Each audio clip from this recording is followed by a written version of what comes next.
Hello all, Wallace here. On this week's 5 Things, we're going to talk about 5 tips to move through creative block. Roll that intro.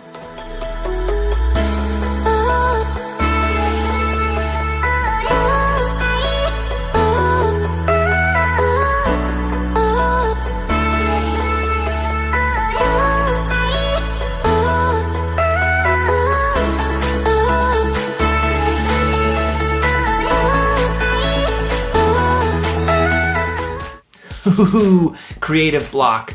We have all experienced it. Some of you are experiencing it right now, but how do you move through it? Here are a couple things that I've learned to help me get through seasons of creative block.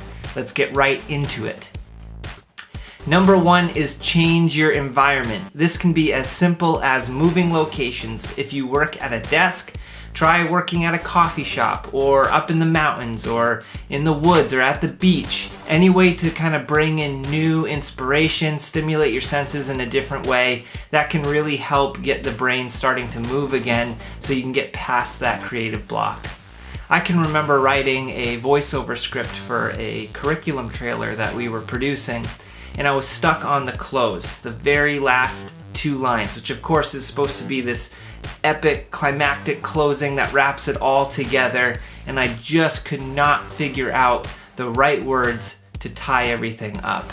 I had the opportunity to go along with the filming crew to a beach to film sort of some B-roll that went along with this trailer. And so we parked the car, we got out, climbed down some rocks, and we're just getting some B-roll of this beach. And I changed the environment and my mind was working on it in the background, and it took 5 minutes before the last 2 lines came to me. It wrapped the whole project together, and it was solely due to the fact that I just changed locations and had all this new inspiration to pull from, and I was able to move past what I was stuck on, and the project turned out great. Number 2 is do something else. If the flow is not really there, put the project down for a little bit, walk away, and just do something else. You can pick up your guitar, play some music, you can shoot some hoops, throw a football, play golf, fix a car, sew a quilt, walk your dog, pet your cat. No. No. Watch YouTube videos, play video games, play golf, whatever it may be. Head down to the shop, do some woodworking, whatever. Just do something else to get your mind off it. But whatever you choose something that comes very easily and naturally to you, almost a mindless activity.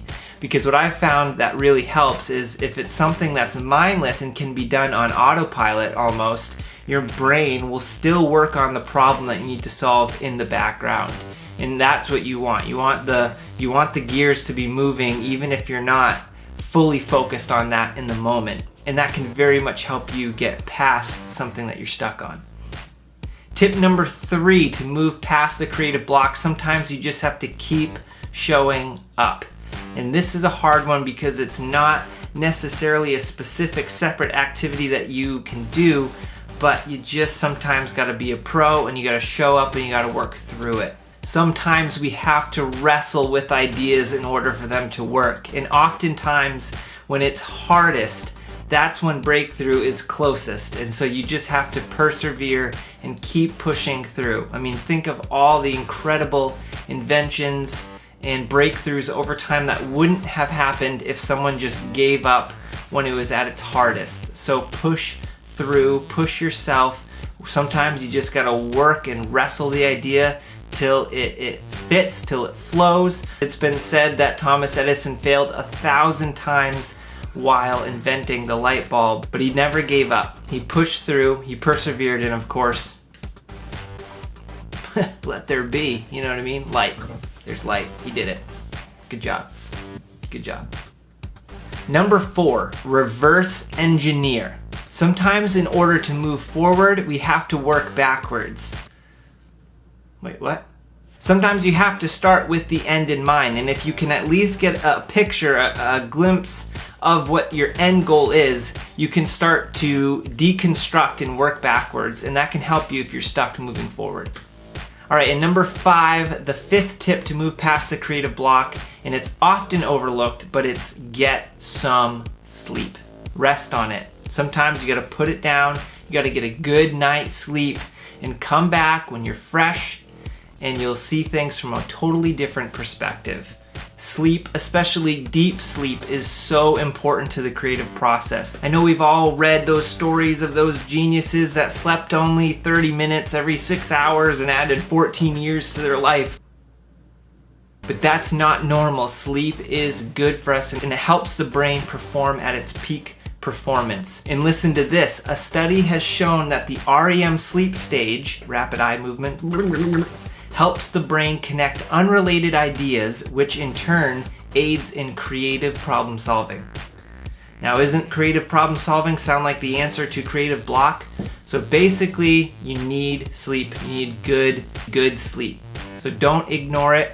Sometimes you just gotta walk away from your project if the flow is not there, get a good night's rest, and you'll come back fresh and you'll be able to work through it. Hey guys, thanks so much for watching this week's 5 things. I hope it has helped you. If you have found helpful ideas on how to get through a creative block, please leave them in the comments below. Please like and subscribe and share this video if you found it helpful. And I will see you next week on another 5 things.